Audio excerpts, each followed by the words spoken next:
Hey guys, 3D Printed Life here with update number, I don't know what day. And from this point on, I'm going to start numbering them by the actual number of the video, not the number of the day, because it's no longer going to be every day. It's going to be just kind of whenever I feel like doing an update, basically. Today, 2 packages, my filament from Cubed, and what should be a micro SD card for my printer board right there. So I'm going to go ahead and just unpack these guys and be right back. Okay, so I got them unpacked, and sure enough, the micro SD card, it's a 2 GB, it cost me literally $3 on eBay. It's just a generic, as you can see, it just says micro SD 2 GB, but I don't care because it's just for this. And the filament, which was very nicely packaged in a box, inside a box, in a very nice vacuum-packed bag, which obviously has its seal still, considering this is like domed in, which is nice. And I believe I saw anti-desiccants. There we go, silica gel packet in there. Very, very nice. Definitely you can tell that's high quality filament. I just got black because I'm going to be printing most of my upgrades with black, although I got impatient, so I started doing some in blue and white. Yeah, extruder, new extruder here, the carriage thing and all that.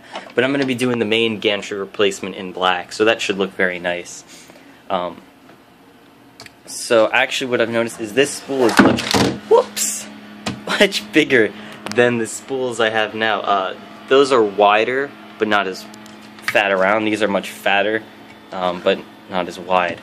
So it is very apparent that when I do go home for the summer, I was planning on getting one of those the ones where you stand up the spool on the little rollers on the ground. I'm going to need one that's adjustable size, universal, so that I can accommodate all my filaments. And so let's see, this guy, net weight 1 kilogram, printing temp is the same as the others, batch number, black PLA 1.75 millimeters, that's alright. So that's good. So since the last time, as far as my printer goes, other than this new stuff, I have printed this bracket. Unfortunately it came out too loose, but it's meant to just kind of hold this together because it was rattling a bit before. That was actually the noise you heard if you saw the dampening feet video. The noise was this top part was loose and it was rattling and vibrating. Other upgrades, oh yeah, this guy, what's it called, the little belt, or extruder carriage, that's it.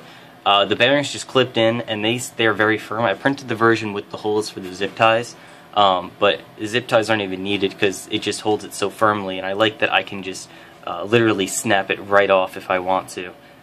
It's very, very handy for doing repairs and stuff like that. The belt was a bit of a pain to get into. Let's see. Alright, this is going to be upside down, and you still can't even see it. The belt was a bit of a pain to get onto the little teeth the first time, but I have a feeling that over time they'll get a little bit worn and it won't be as hard. Although when I print the replacement carriage, it's going to have a new one of these guys, so it won't even matter. Other than that, not too much really. I will still be printing a printer board case that will be mounting on top of this power supply soon. Have to get around to that. I was planning on doing that in black though. Here's the black. Again, extruder carriage in black. Got the black now. I was going to do the extruder in black, but I got impatient. I just printed this today, and then I got the filament. So, you know, kind of should have expected that coming.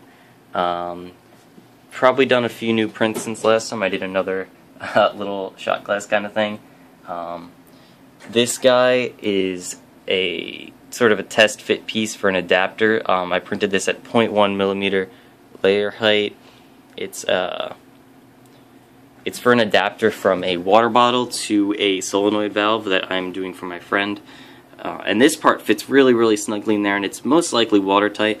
I'm still just working on the water bottle side of it, trying to get that better. So that was pretty cool. I also got a little food container from this one place on my campus. You can get like kind of food to go for a meal swipe.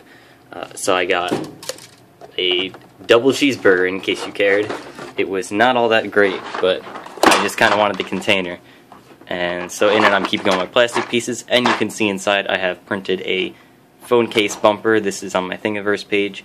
It unfortunately does not fit as well as I hoped it would, but at the same time it's not too bad. The main issue being, I think I cut myself off there, but the main issue being on the back side, it printed a kind of flat layer, and then it very sharply went to the curve. It's not as noticeable anymore because I took my knife and I kind of filed it down. And it's not going to focus, oh well. But other than that, it's not too bad. It fits a little loose around the back, like there's a small gap between the phone and this back part of it. But it doesn't feel too bad in the hands, to be honest. It's just a little bit fat for my liking. So I'm going to stick with my rubber case. But, I mean, it's definitely pretty cool to know that I can 3D print out cases. And they do feel pretty nice. This was also printed at 0.1mm layer height, and the white really shows the imperfections a lot more than the blue, so that's why it doesn't look quite as pretty, but it feels very smooth and it's really nice in the hand. So I would definitely recommend 3D printing cases. Maybe not this particular one, but other ones do come out nice. Other than that, nothing really new as far as the prints go. Let me just put that guy back. So, because I've got new filament here, that means that new calibration, which means perfect time to do a calibration video. So I will be doing that video shortly. It should be out, depending how long it takes to edit, probably Saturday or so. So keep a lookout for that if you want to learn how to calibrate your printer. This will just be basic calibration. The main things: temperature, extrusion multiplier, and getting the layers to kind of mesh nicely together, because those are the most important parts when you're printing with filament. Other stuff like bridging, that can come later. So thank you all for watching. I hope you enjoyed this video and this little update, and I'm going to enjoy this new stuff very much. And I will be doing another update probably Monday once I get the SD card working, which shouldn't be hard, new filament printing, and by Monday I wouldn't be surprised if I had the whole new gantry assembly done. So thank you all for watching. I'll see you later.